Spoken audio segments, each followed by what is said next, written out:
হ্যাঁ তুমি দিবে, কখনই বা কাকে কি দিয়েছো? তোমার কাছে টাকা চাইছে আর তুমি টাকা না দিয়ে এই কই তুমি? রেডি হয়েছো? তাড়াতাড়ি আসো। আর হ্যাঁ, ও আসার সময় টাকাটা নিয়ে এসো। আচ্ছা, তুমি আমাকে কোন টাকার কথা বলছো? আরে গত পরশুদিন তোমাকে যে 1 লাখ টাকা রাখতে দিলাম, ওইটা। ও, ওই টাকা? ওই টাকাটা তো আমাদের ড্রাইভার মোস্তফাকে দিয়ে দিয়েছি। ওয়ালাইকুম আসসালাম। যে গাড়ির চাবিটা। আর ওই আমি সকালে বাড়িতে যাচ্ছি। তো বাড়ি যাচ্ছ, ভালো কথা। চোখে পানি কেন, কান্না করছো কেন? না না ম্যাডাম, কোনো সমস্যা না। আবার স্যার কি মনে করে? আরে কোনো কিছু সংকোচ না করে কি হয়েছে খুলে বলো তো। ম্যাডাম, আগামী 3 দিন পর আমার বোনের বিয়ে, ওই জন্যই ছুটি নিয়েছি। স্যারের কাছে কিছু টাকা চাইছিলাম, স্যার তো টাকা না দিয়ে যশোর চলে গেছে। আমার হয়তো কোনো টাকা পয়সা নাই, বোনের বিয়েতে যে কীভাবে কী করব, এটা নিয়ে দুশ্চিন্তা করতেছি আর কি। এই জন্যই মনটা খারাপ ম্যাডাম, আর কিছু না। ও আচ্ছা, এই ব্যাপার। আচ্ছা ঠিক আছে, তুমি মন খারাপ করো না, শান্ত হও, আমি দেখছি।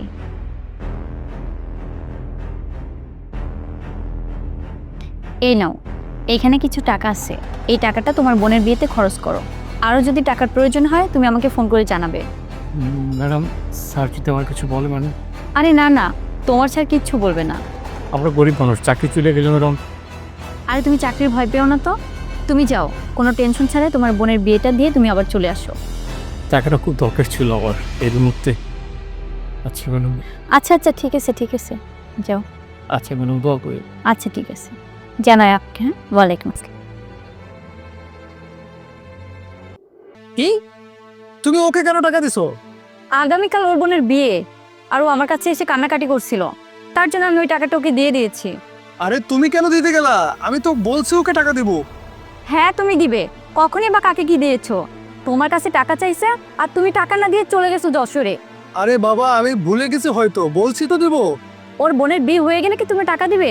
তুমি না একটু বিবেক করে দেখো তো, এই মানুষগুলো আমাদের জন্য কি না করে। এই যে গত সপ্তাহে তুমি অসুস্থ হয়ে করেছিলে, আমাদের ড্রাইভার মোস্তফা মেডিকেলে তোমাকে ভর্তি করেছিল, তার কয়েক আসেন আমরা তোমার কাছে গিয়েছিলাম। এই যে আমাদের আশপাশে যে মানুষগুলো থাকে, ড্রাইভার, দারোয়ান, কাজের লোক, এই মানুষগুলো সবসময় আমাদের পাশে থাকে। বিপদে আপদে সবসময় ওরাই ঝাঁপে পড়ে। সেই মানুষগুলোর জন্য আমরা কি করছি, আর তাদের একটা বিপদে আমরা কি থাকবো না? আসলে কি লিমা, তুমি ঠিকই বলেছো। হ্যাঁ, ওই মানুষগুলি তো সবসময় আমাদের বিপদে আপদে পাশেই থাকে। তুমি আজকে আমাকে সত্যটা বুঝিয়ে দিলে। না, এখন থেকে আমি ওদের প্রতি খেয়াল রাখবো। আমি তোমাকে কথা দিচ্ছি। আচ্ছা ঠিক আছে, তুমি চলো। তুমি যা যা কিনতে চেয়েছো সব কিনে দেবো।